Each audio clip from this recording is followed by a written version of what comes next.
Assalamualaikum warahmatullahi wabarakatuh. Kami dari kelompok 4 akan mempresentasikan hasil materi kami, yaitu teknik sampling dan distribusi data. Anggota dari kelompok kami yaitu Andre Hidayat dengan NIM akhir 24, Hanifah Yulia A dengan NIM akhir 51, Rizka Ayu Putri dengan NIM akhir 67, dan Siti Nur Kamila dengan NIM akhir 88. Yang pertama yaitu menganalisis teknik sampling.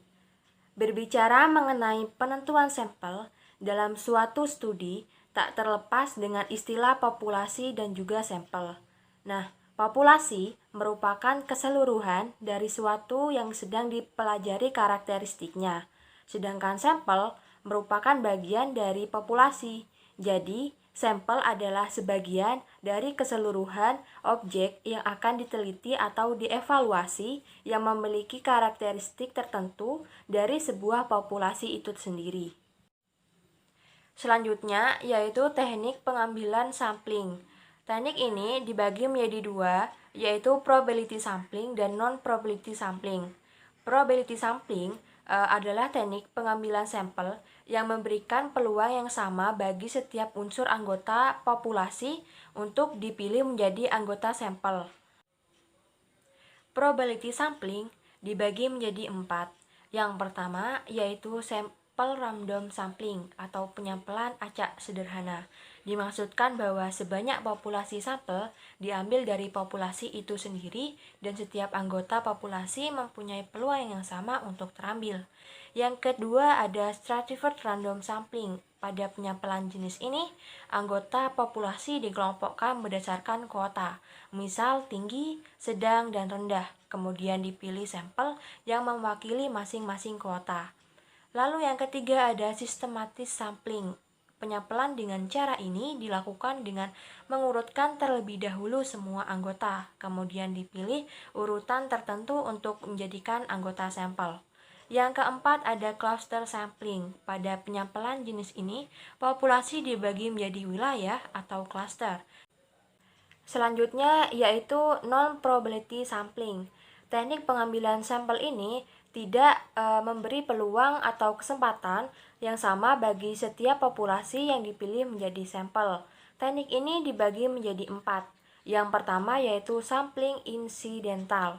Sampling ini mengandalkan pada keberadaan subjek untuk dijadikan sampel. Yang kedua ada sampling purposive.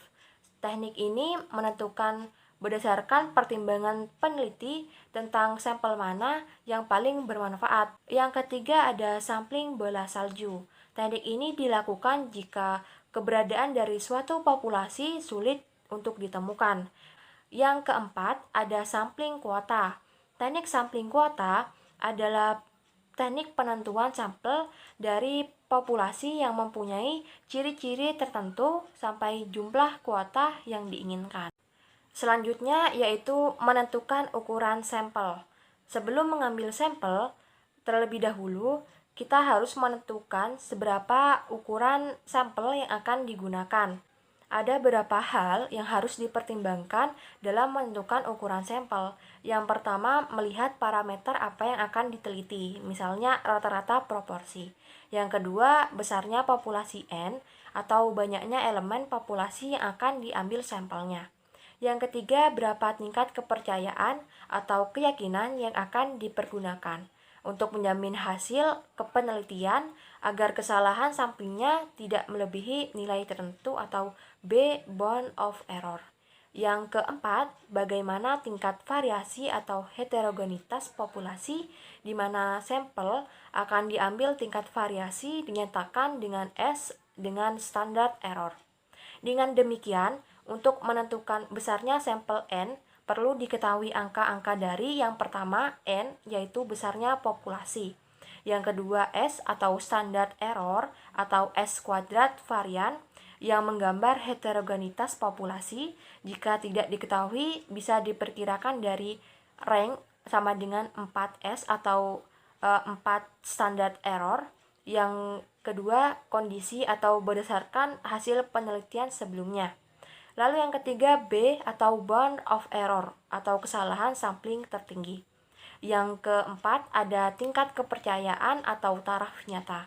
Lalu yang kelima ada D, dihitung berdasarkan B atau bound of error dan tingkat kepercayaan, misalnya untuk menghitung D yang digunakan menggunakan jumlah sampel untuk memperkirakan rata-rata dengan tingkat kepercayaan 95% adalah D sama dengan B kuadrat per 4 yang berdasarkan dari D sama dengan B per 4 alfa per 2 tutup kurung kuadrat.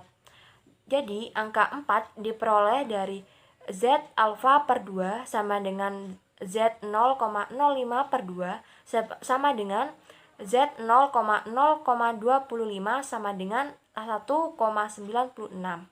Didapatkan dari Z distribusi normal. Langkah yang kedua yaitu menentukan ukuran atau jumlah sampel untuk memperkirakan rata-rata populasi. Jadi, di sini disajikan sebuah soal dalam pengaplikasiannya. Akan dilakukan penelitian rata-rata biaya pendidikan dasar per murid per tahun di Provinsi Jawa Timur. Jadi, banyaknya sekolah seluruh di sekolah ini, dimisalkan ada 1000 sekolah. Perbedaan rata-rata biaya pendidikan yang tertinggi dan yang terendah sebesar 100.000. Bound of error atau kesalahan sampling tertinggi yang dikehendaki tidak lebih dari Rp3.000. Tingkat kepercayaan yang digunakan adalah 95%. Berdasarkan kondisi di atas dapat ditentukan seperti N berupa 1000, B berupa Rp3.000 dan rank 100.000. 4S rank Enviral Rule, S rank dibagi 4 sama dengan 100.000 dibagi 4 adalah hasilnya 25.000.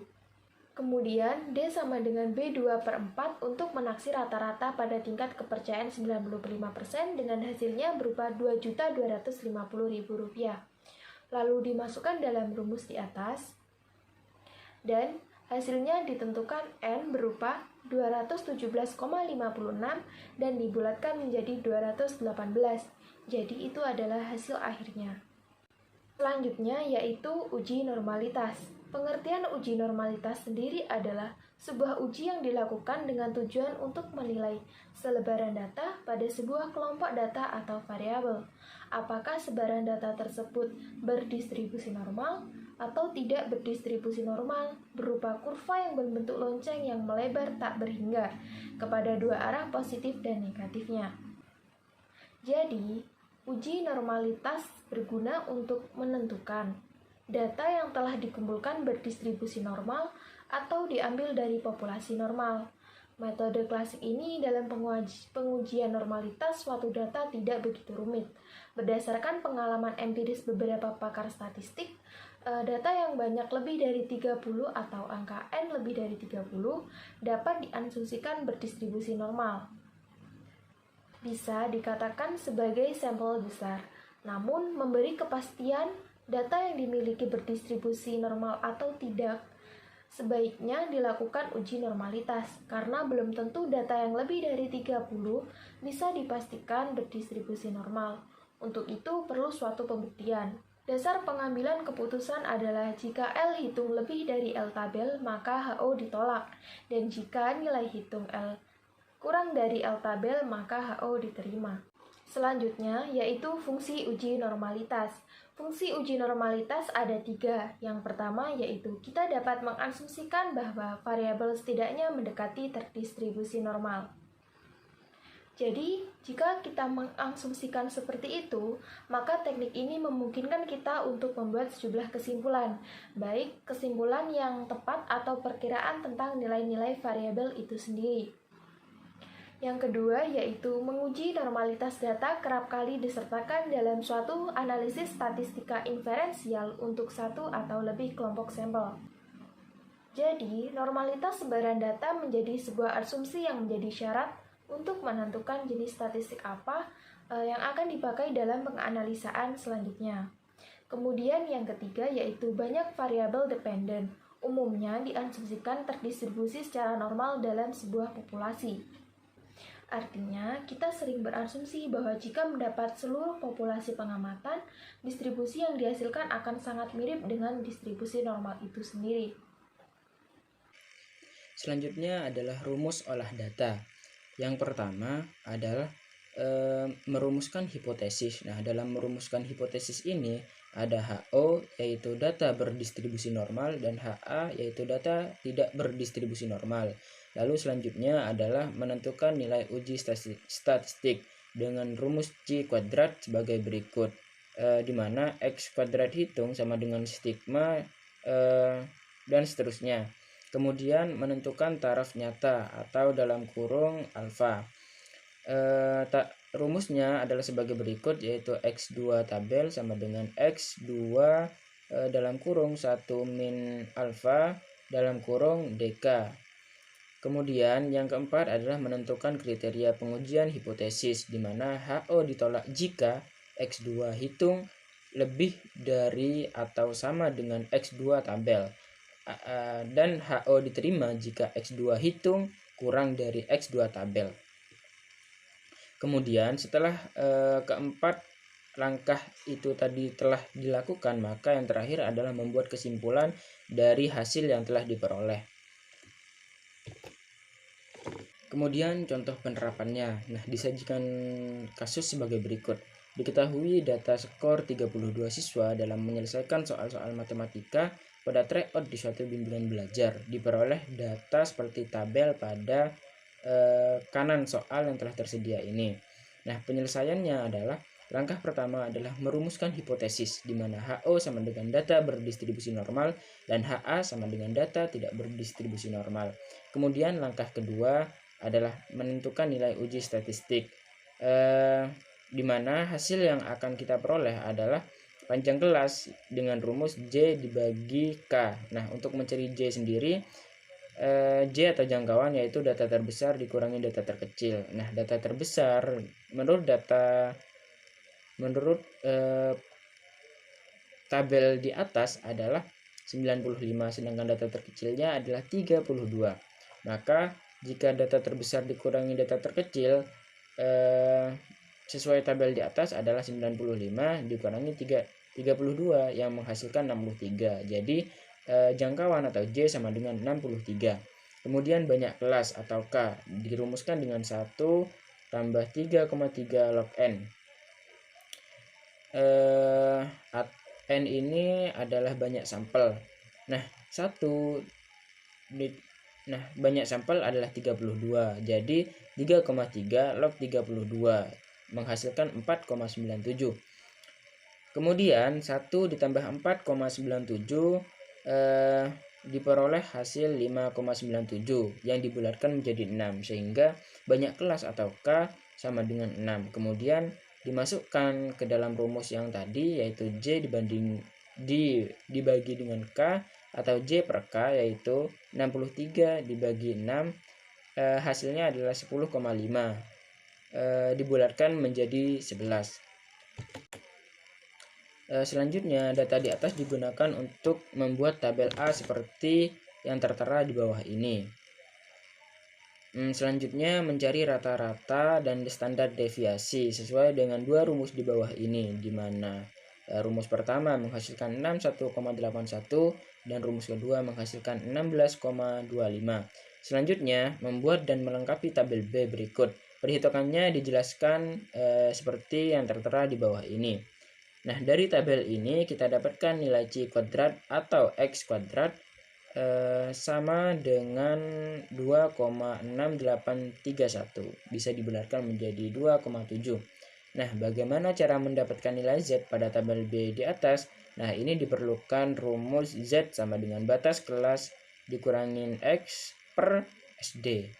Nah, untuk contohnya akan dibahas oleh pemateri selanjutnya. Saya persilahkan. Untuk mencari nilai Z, kita ambil batas kelas pada baris pertama yaitu 29,5 sampai 40,5. Hasil perhitungan seperti pada tabel yaitu minus 1,98 dan minus 1,31. Selanjutnya, bagaimana cara mendapatkan luas tiap kelas interval pada tabel B tadi? Jadi, setelah mendapatkan nilai Z, carilah luas 0 min Z menggunakan tabel Z di bawah ini. Untuk nilai Z minus 1,98 didapatkan 0,4761. Sedangkan untuk nilai Z minus 1,31 didapatkan 0,4049. Kita ambil luas 0 min Z, maka hasilnya 0,0612. Jangan lupa dengan ketentuannya, jika tanda sama maka dikurangi, dan jika berbeda maka ditambah. Lanjutkan menghitung tiap kelas interval pada baris selanjutnya. Selanjutnya, bagaimana mencari frekuensi yang diharapkan pada tabel B? Rumusnya yaitu luas tiap interval dikali N dalam kurung jumlah responden. Pada baris pertama hasilnya 1,9584, lakukan begitu pada baris selanjutnya. Pada tahap ini kita telah melengkapi tabel B. Langkah ketiga, menentukan taraf nyata. Rumusnya bisa dilihat pada tabel di bawah ini. Langkah yang harus diikuti yaitu yang pertama, mencari di derajat kebebasan dengan rumus banyaknya kelas min 3 dengan hasil 3. Yang kedua, taraf signifikasi. Bisa menggunakan alfa 0,01 atau 0,05. Jika kita menggunakan alfa 0,01, dihasilkan chi-square 0,99. Maka dilihat dengan tabel, chi-square menghasilkan 11,3. Langkah keempat, menentukan hipotesis, yaitu HO ditolak jika chi-square hitung lebih besar atau sama dengan chi-square tabel. HO diterima jika chi-square hitung kurang dari chi-square tabel. Berdasarkan perhitungan, chi-square hitung lebih kecil dari chi-square tabel, maka HO diterima. Selanjutnya, membuat kesimpulan. Karena HO diterima, maka data-data skor siswa dalam menyelesaikan soal matematika di suatu bimbingan belajar berdistribusi normal. Itu tadi pemaparan materi dari kelompok kami, semoga dapat diterima dan bermanfaat bagi kita semua. Kurang lebihnya mohon maaf. Wassalamualaikum warahmatullahi wabarakatuh.